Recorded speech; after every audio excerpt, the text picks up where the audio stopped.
Red Bull have finally confirmed their 2026 driver lineup.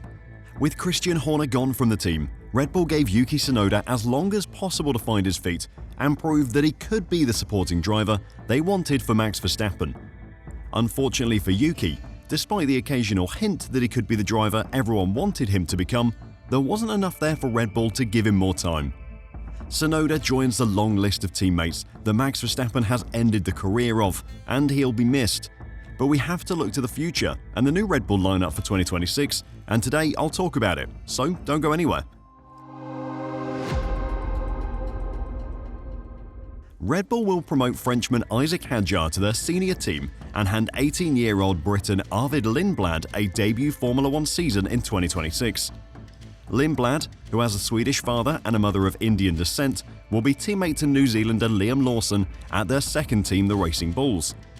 The shuffling of Red Bull's driver lineup sees Japanese driver Yuki Tsunoda lose his seat on the grid after 5 seasons. Hadjar, who's 21, will become 4-time champion Max Verstappen's teammate after an impressive rookie season with the Racing Bulls, which included an outstanding podium finish at the Dutch Grand Prix. Lindblad joins 5 other drivers with British nationality on the grid next year: Ferrari's Lewis Hamilton, McLaren's Lando Norris, Mercedes' George Russell, Oliver Bearman of Haas, and Williams driver Alex Albon, who races under the Thai flag but was born and raised in Britain. Lindblad said it was a proud moment, adding, "2026 will be a big challenge and I know there's a lot to learn, but I'm ready to work closely with the team and rise to it. I can't wait to get started." The big news in this reshuffle is of course Isaac Hadjar's promotion.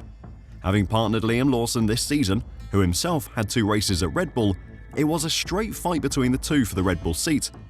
Hadjar's F1 career started on a low note when he spun out of the season-opening Australian Grand Prix in the wet on the formation lap. He broke down in tears and was consoled by Hamilton's father Anthony on his walk back to the Racing Bulls garage. But since then, he's been one of the standout rookies this season, with an average grid position of 10th and beating teammate Liam Lawson in qualifying 22 times to 5 at an average advantage of 0.186 seconds. Sitting 10th in the Drivers' Championship, Hadjar has definitely punched above his weight over the course of the season. Next season will be a very different challenge though. He faces a stiff competition against Verstappen, who has comprehensively outperformed all his teammates since Daniel Ricciardo left Red Bull at the end of 2018. Red Bull team principal Laurent Mekies said, "Isaac has displayed great maturity and proved to be a quick learner. Most importantly, he's demonstrated the raw speed that is the #1 requirement in this sport. We believe Isaac can thrive alongside Max and produce the magic on track." Hadjar described it as an awesome move and said he felt ready.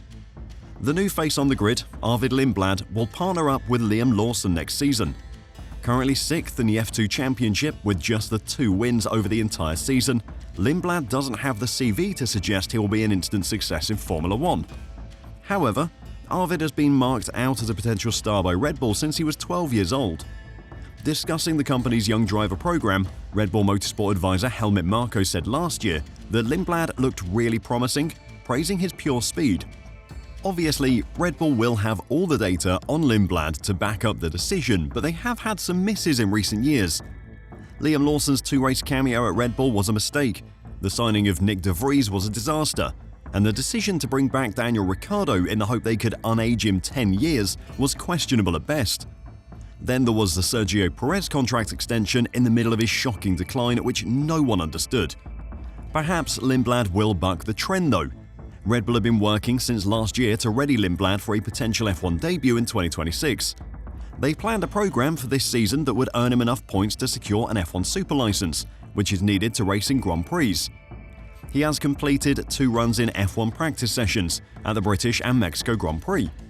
Marko said, "In one of the Formula 3 races at Silverstone in 2024, he overtook in one lap, 10 or 14 other drivers. He won the race from being last in these tricky conditions, wet, dry and so on. If I look back, I met him first in Portimao. Portimao have a very attractive go-kart circuit and we had a Formula 1 race and I met him and his father. And it was Arvid who was leading the conversation, with 12 years or so. So that also was something which is not normal. But he had a clear vision and a clear way how to achieve it. And since then, he moved steadily forward. With Lindblad arriving, Tsunoda of course has to go, and while the Drivers' Championship suggests that he hasn't performed to the standard required by the top teams, Tsunoda says he did more than people give him credit for. But before I talk about that, if you want to catch all the news in the lead up to the 2026 F1 season, then make sure to press the like button and subscribe to F1 Reverse. Thanks a lot. Yuki Tsunoda stated that he didn't think a normal driver can live with it in my seat at Red Bull, days before the announcement that he would lose his seat for the 2026 F1 season. The Japanese driver made the comments immediately after the Qatar Grand Prix on Sunday, in which he finished 10th, 2 days before the formal announcement that he will not be retained by the Milton Keynes-based squad as a full-time racer for next year. However, it's likely that he would have known the writing was on the wall for him at that point. After taking the number 2 seat alongside Max Verstappen from the Japanese Grand Prix in April, Tsunoda has often been unable to get close to his World Championship teammate. Mitigating circumstances have contributed to this, such as the overall uncompetitiveness of the RB21 during the earlier part of the season, his carrying of older parts on the car compared to Verstappen, and of course, the high bar set by Verstappen's own driving levels. This is something Tsunoda was quick to point out to the media in Doha. I mean, especially the last 3 races. The team gave me a lot of support and I was able to drive with an almost identical car to Max, and I think within that I proved a lot of things, he said.